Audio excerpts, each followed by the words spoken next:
Hello and welcome to the Quantum Carnival. I'm Calista and I'm so excited to welcome you to the first episode of this podcast. For those of you who don't know me, I am a quantum holographic girl living in Los Angeles. I love philosophy, especially metaphysics, and I co-host another podcast called Divine Rising New Earth about the collective ascension with my roommate Annika.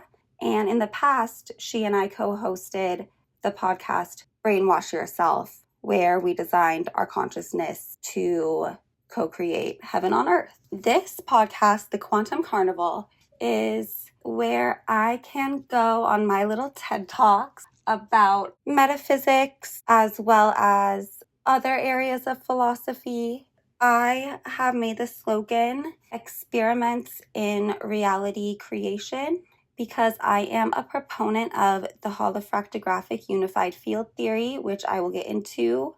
I practice conscious manifesting. I believe that we generate our physical external reality. Everything we do can be viewed as an experiment in reality creation. So in that way, it's a general topic. But I also want this to be a place where I can document my explorations in the mechanics of how reality creation and generation actually works. So why is it called the Quantum Carnival? What is the Quantum Carnival? That is what this episode is going to be about. If you're watching the video of this, I'm getting ready as I do this. The Quantum Carnival, first of all, is inspired by an essay that I read in college. I was assigned by my professor, Katie. She assigned this essay called The Carnival by Julia Kristeva, and I loved it. I haven't read it since then, but the idea of it that I gleaned at the time was an analogy based on the environment of a carnival. So what is unique about a carnival is that it's a performance space, but there's not necessarily always a stage. So there's an audience and a performer, but they're all intermingling around the carnival together. Sometimes you can even have a kind of undercover performer where you as an audience member might be standing next to them thinking they're a ticket holder like yourself, and then they start to perform and you realize they were working at the carnival and they were kind of playing a role and performing all along. You can also be sneaking around a carnival, or someone can just lose character. You can see someone on a break, and you can kind of see the real person behind the role that a performer is playing. You could also kind of like guerrilla perform, where maybe I buy a ticket to the carnival, I go in, I don't work for them, but I start to juggle, and maybe everyone there thinks that I am a performer for the carnival because I'm kind of fitting the role. So in the essay, Kristeva, I remember, is drawing a comparison between this carnival dynamic and social relationships and kind of societal roles. So when we interact with others in society, we often fulfill certain roles. For example, in this class, I was a student, and then the professor, Katie, was the teacher. And I behaved in certain ways to fulfill the role of the student. When I come in the class, I sit at the desk instead of stand at the front. For her, it's vice versa. And I'm not always in the student role. There's ways I behave in that context, fulfilling that role, that I may not in another context. For example, let's say that after I took her class, I went to teacher class and I was in the teacher role. I would behave differently and I would go stand at the front of the room. So to an extent, our expression is defined by these contextual roles. But it's possible to subvert the roles with our behavior. If I wanted to in Katie's class, I could stand up, go to the front of the room, turn to face the rest of the students and start teaching. And it's unexpected in the context, similar to how if a performer at the carnival is doing their little juggling routine and then let's say they stop and they start complaining to the audience about the labor conditions working at the carnival.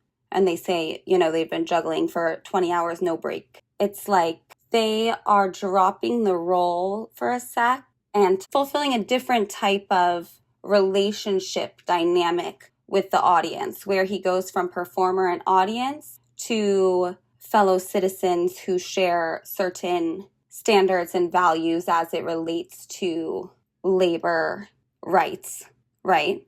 So these roles that we play are defined by the context, but also we can redefine and subvert the context by behaving and showing up differently in our role. It's like a feedback loop where our behavior is somewhat determined by the context of the role we are fulfilling. And in that same context, the role we're fulfilling and the context itself can be subverted and changed by our behavior. So it's this feedback loop of like context and role and behavior. And I thought it was fascinating, that essay and that comparison between these social roles and dynamics and the carnival. Okay, so connecting it to the quantum, because that's the carnival aspect. What's the quantum aspect? I may have mentioned earlier in this episode that I am a proponent of the holofractographic unified field theory. This is a theory of quantum physics that can be very intuitively extrapolated to metaphysics. The idea is that there is one unified field, and this I think of and conceptualize as God. This is the one. It is all of creation in all of its interconnectedness, all of time and space, and that is the field in which everything exists. So I like Carl Jung's text, 7 Sermons to the Dead. Annika and I did an analysis of this in an episode of Divine Rising New Earth that you can reference if you're curious to know more context. In Carl Jung's 7 Sermons to the Dead, on the most zoomed out, abstract, representative, ineffable level is the pleroma. And then there's the creatura, which is literally any quality, any existent entity. So anything, everything, including nothing, is the creatura, according to the picture painted in Jung's 7 Sermons to the Dead. I think of the unified field as the creatura, and then there's also in Jung's picture God, which is not quite the same thing, but I think that it also makes sense to conceptualize the unified field as God or source consciousness. So the idea is that we are all connected as this unified field of source, divine, God energy, consciousness. And it's holofractographic because it has the behavior of a hologram as well as a fractal. For those of you who have seen those like fractal videos on YouTube, shout out to my friend Julia, who I discovered these with, or if you've heard of the Mandelbrot set fractal, the idea is that it's a pattern and it's made up of itself. So as you zoom in on one little part of it, the further in and in you zoom, you end up with the same shape you started with. And same with the further out you zoom. So any given section of the overall picture may vary widely from another.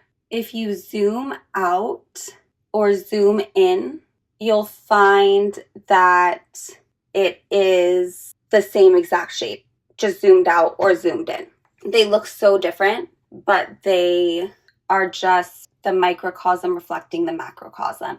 And then the hologram, which my cousin explained this to me, how a hologram works is that imagine a 2D picture. If I cut it in half, then we're only going to see half the image. So if I have a picture of my face and I cut it in half, one half is going to contain the image of the left side of my face and one half is not. That is going to be missing the image of the left side of my face, and it will only contain the image of my right side of my face. And since the left and right side of my face are not exactly the same, some data would be lost of what my whole face looks like if someone were to only have one half of the picture. And each half would be half the size of the original picture, and that's in terms of surface area, because this is two-dimensional image, no real width and volume to speak of. Of course, you know, like fractions and fractions of a millimeter. But you see what I'm saying. Then a hologram, okay? First of all, a hologram is 3D. If you split it in half, the volume is reduced by half of the image. But if you had a hologram of my face and you cut it in half, well, first of all, it would have to be my whole head because it's 3D. If you had a hologram of my head and you cut it in half, it would be half the size of my head, but it would be just a little version of my head. You can't slice the image of a hologram in half in that way, and that's because, to my understanding, each little projected 3D pixel of a hologram contains all of the data points of the whole hologram. So kind of like how every piece of your DNA contains the code for all your genes. It's kind of like, I guess, identical twins. Like the egg can split, but all of the data for the whole person is in every little cell and piece of DNA. So just because the egg splits doesn't mean that like the left side of a person is born and the right side of a person is born. It's like identical twins are born because all of that same data is available in each little tiny piece of the picture. It might not look like it, but it is encoded. So that's how you can split a hologram and not lose any data, because the data is encoded in each little image particle. So that said, right, one of these image particles is making up my holographic eyelash. One of these image particles is making up my holographic earlobe. So it's like they don't look the same, but they contain all the same data. Kind of like a stem cell. The stem cell can look like anything, but it contains all the same data, regardless. That could allow it to look like all of those different things. So going back to the holofractographic unified field, we have the field, God, and then we have our consciousness. I'll call mine Calista. So we have God, now we have Calista. The unified field, what does that make Calista? How do I fit into the picture holofractographically? Look up, if you can, Indra's net, but picture this. I love this visual. You have a spider web, and at the intersection of each thread of the spider web is a drop of water. And in the drop of water is a reflection of all the rest of the spider web from every direction. All of the rest of the threads, the intersections of the threads, and the water droplets at each of the other intersections are all reflected in each water droplet. This is another amazing metaphor for the holofractographic unified field. So the web, including the droplets, is the field. And let's say that each of our consciousness is a droplet. So Calista is one of these little droplets on the spider web of droplets that is the unified field, that is God. And my droplet looks different than all the other droplets. It's like a special snowflake. But if you zoom in, you would actually see reflected inside that it's the exact same design. It's a mirror reflection of the full field. And if you zoom even further into a single other droplet in the reflection within my droplet, you might see your droplet. So even though our droplets look so different from each other's, both of them are just from different angles, reflections of this field. And if you were to zoom far, far out, you would see the same image reflected back as what's in my droplet, which is the image of the entire field.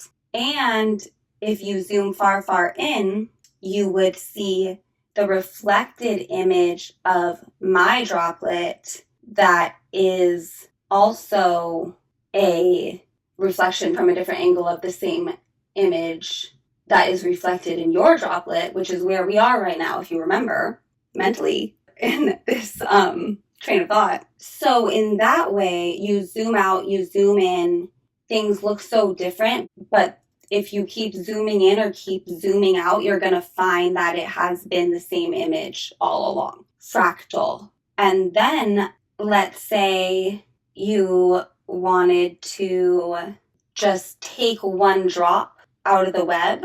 You can do that without losing any data because the data is all reflected inside. So each little droplet contains the reflection of all the other droplets, which contain the reflection of that reflection. Back, forth, like a house of mirrors, house of two-way magic mirrors, right?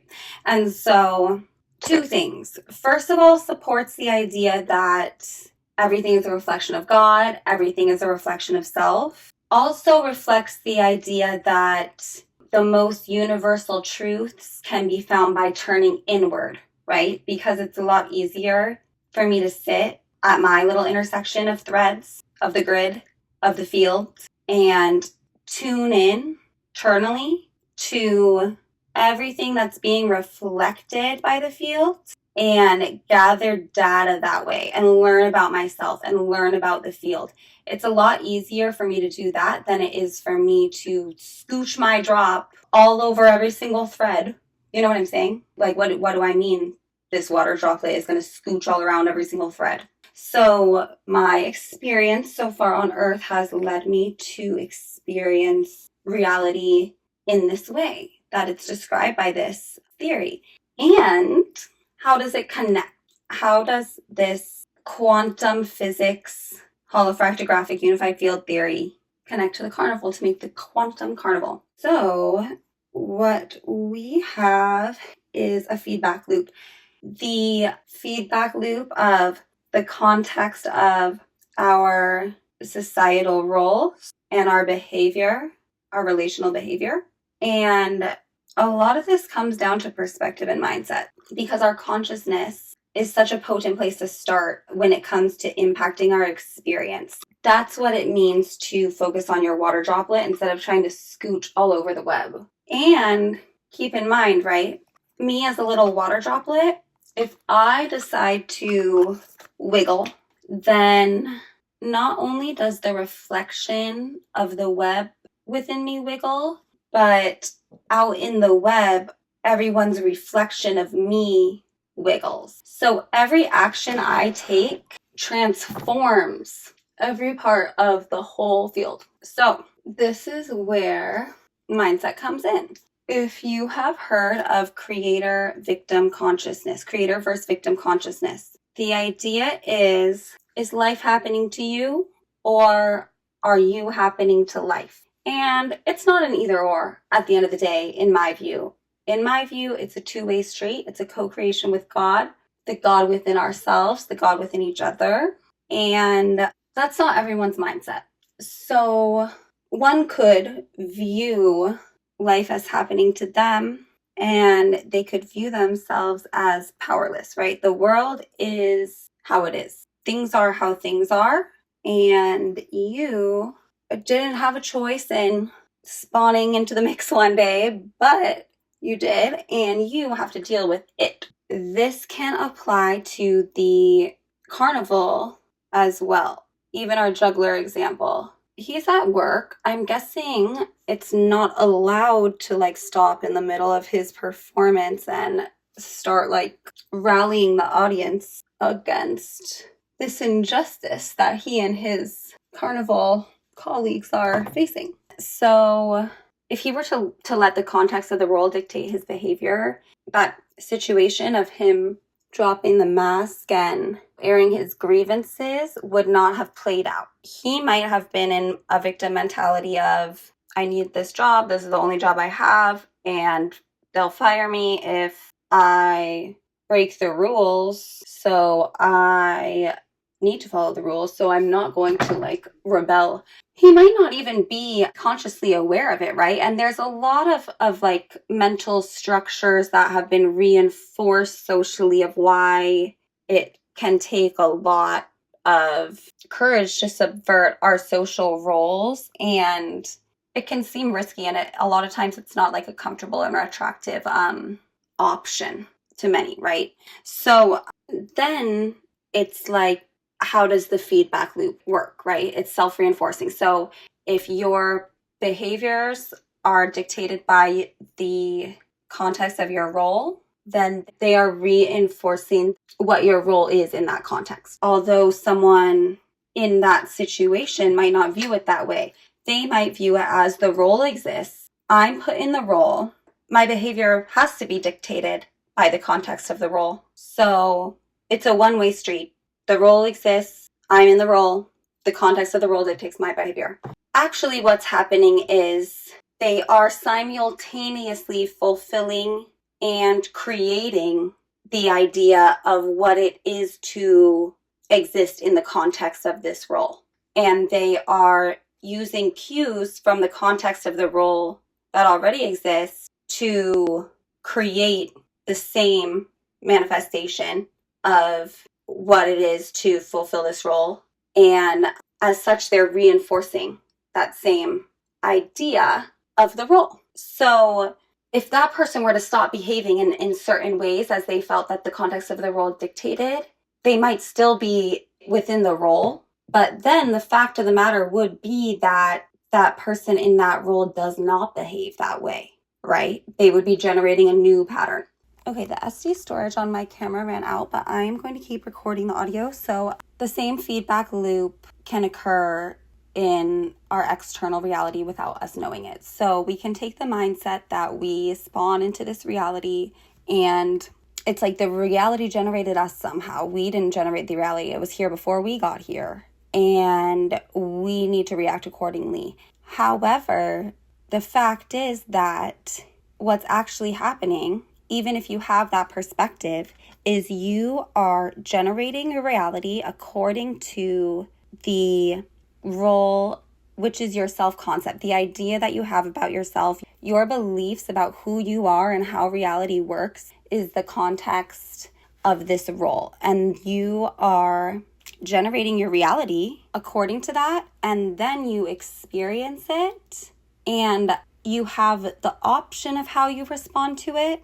And then how you choose to respond to it impacts it, right? So if you have, let's say, a subconscious belief that life is hard, and you generate a reality that life is hard, but you don't understand the mechanics of that, and you're then responding to the experience that you generated, like reinforcing your own belief, like, see, life is so hard. So then you believe that even stronger, and you generate it even more coherently, right? But you can break the feedback loop. You can generate an easier experience for yourself, and that is subverting the role. So when you respond to your physical reality as if it was how you wanted it to be, and you were how you wanted to be, if you were to respond to your physical reality and yourself, your experience of yourself, as if it was something that you're actively constructing with each response, then it's like you see how the physical reality is actually responding to you. So you can look at the feedback loop from any direction. Either the physical reality is responding to you, or the physical reality is what it is and you have no choice but to respond to it.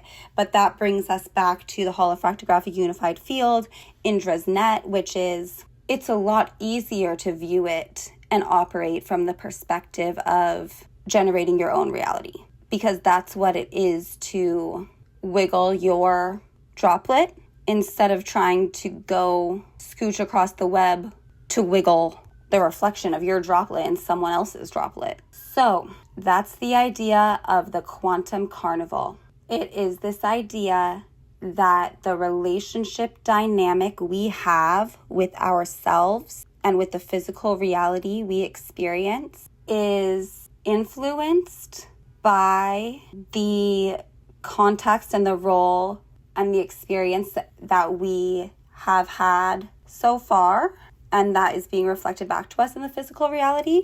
But it's like, that's what is the Quantum Carnival, is this dynamic between our internal reality and our external reality, and how the role and the context we experience in our external reality influences the way we internally perceive ourselves and our internal reality.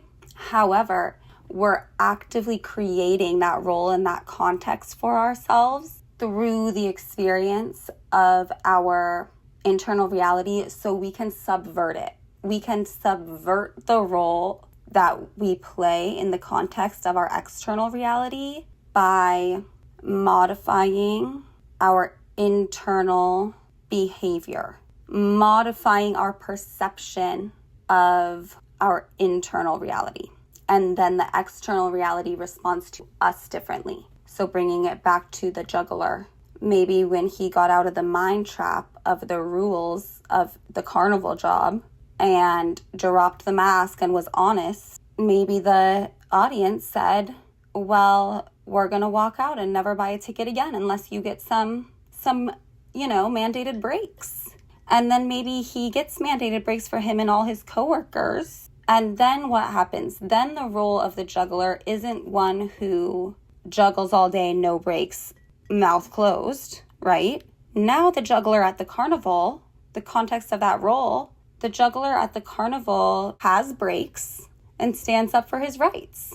That didn't used to be a part of the context of the role, and the context of the role could have dictated his behavior, but by subverting the context of the role with his behavior, he transformed it. He recreated the context of the role. So I'm sure I'm repeating myself, but it's a convoluted concept. So bringing it back, holofractographically, the whole external reality is reflected in our internal reality.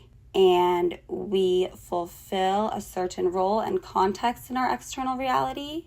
And we could let that dictate how we view ourselves internally, but we can choose to behave differently internally. We can choose to approach the world from a different perspective, and then the world responds to us differently, and the context of our role is transformed. So that is the Quantum Carnival. It is basically the game of existing and living life, co-creating our reality in this holofractographic unified field as little water droplets on Indra's net.